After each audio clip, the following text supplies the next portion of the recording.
Suthep, good morning and welcome to Morning Focus. This morning we're going to talk about the Democrat Party, who is finally getting ready to get down and dirty in the gutter, if you will, using the terrorist angle in their election campaigns.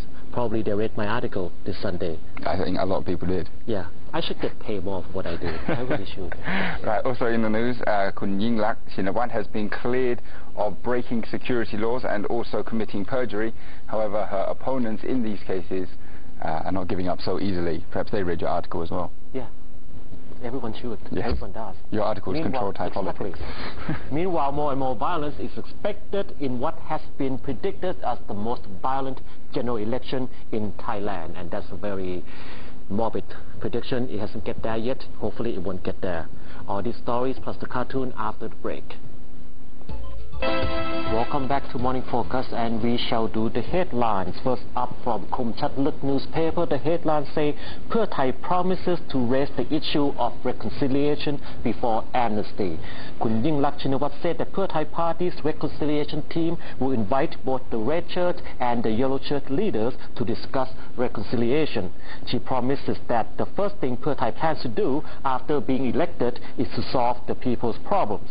Amnesty for Kun Thaksin is not the main agenda of Pheu Thai party as claimed by the Democrats. Something caught in my throat. Right. I don't know what happened. Please go ahead. Okay, in our next story from Komchatluk, the Election Commission has said that it's received reports of vote buying and political mudslinging, and those who have been found to be involved in this could be red-carded and will not be allowed to stand in the by-elections.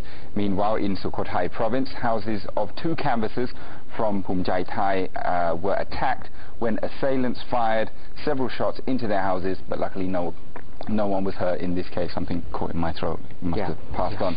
Anyway, just to add to the end of that story, the Anti-Money Laundering Office has now also finished an investigation into media reports that 10 billion baht that went missing from Thailand's banking system has not been found to be involved in any corrupt activities. There's been no indicator that the money had been taken out of circulation to be used in vote buying.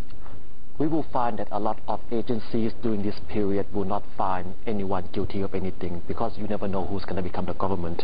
So basically everybody just saying that we're going to stay out of it for now. It's a wise decision, I guess. Yeah, don't spend on any toes. For our political survival. Yes, because after all, they're worried of revenge, are they? Exactly. That's sad. Something like that. But anyway, moving on to Matishon newspaper, the headlines say Pak Nam residents greeted Suthep with egg throwing. Democrat Party Secretary General Suthep Thuksuban was greeted with bulls and egg attacks by locals who blamed the Democrats for the rising price of eggs. Kun Suthep, fortunately for him, ducked in time, and the police arrested the man who was fined 1,000 baht. That's an expensive egg. 1,000 baht egg. Maybe they weigh it by the kilo. It was a huge egg. That's very clever. Because that's the Democrats' policies on eggs, right? By kilos, not by one-on-one, by the kilos. Yes. That's right.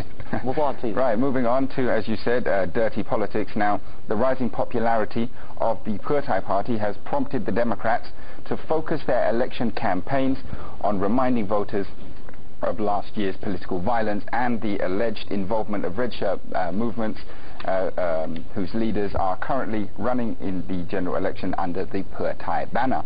Now, this charge to the Democrats changed to the Democrats' election campaign tactics comes after several polls have indicated that Pheu Thai is way ahead of the Democrats in the popularity ratings.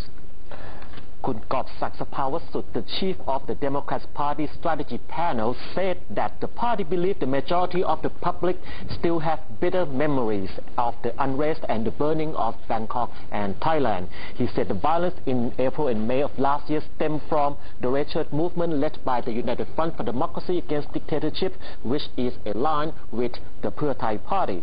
Kun noted the fact that many top figures of the red shirts are now running for the election on the Pheu Thai party's list, and some of them are likely to be given cabinet portfolios if Pheu Thai wins the election. He said the public should be able to imagine what kind of government they will get. Now let's look at this objectively. It's not about who's the good guy, who's the bad guy, who's guilty of what, who shoot first, whatever. But let's look at this as purely political tool. Now over on the red camp, if you go to the rallies, if you listen to their community radios, the red media, so on and so forth, every day they never stop reminding their supporters of the quote-unquote murdering of innocent civilians by government troops. So they are very good at rousing up that passion, that energy with their supporters. On the other side, the opposite government has been neglecting, for whatever reason, to use the footage that they have of the burning of Bangkok to their political advantage. But I guess since now that Pheu Thai is winning in every poll, perhaps it's time to pull out this tactic, and maybe it's too late, maybe not, who knows. But again, it's not about good or bad, it's simply about real politics, using propaganda and political tool to basically win power. Now also we have Kun Korn Chatikawanit, the finance minister and Democrat MP, who claims that investors continue to sell off the shares in the stock market because they are concerned about having red-shirt leaders in the next government, because they are concerned about how these red leaders will run the country. Now, if I may humbly disagree with Kun Korn a little bit, I think investors are pulling out not because they are concerned that the red shirts will win, because they are concerned that the red shirts will win and there will be a coup d'etat. Or, on the other hand, concerned that Kun Abisit will win and there will be violence and demonstration in the streets. It's the instability, the blood and chaos that investors are concerned with, rather than who actually wins. So no matter what happens, people are going to pull out. Investors want stability. They don't take side in politics. They want stability.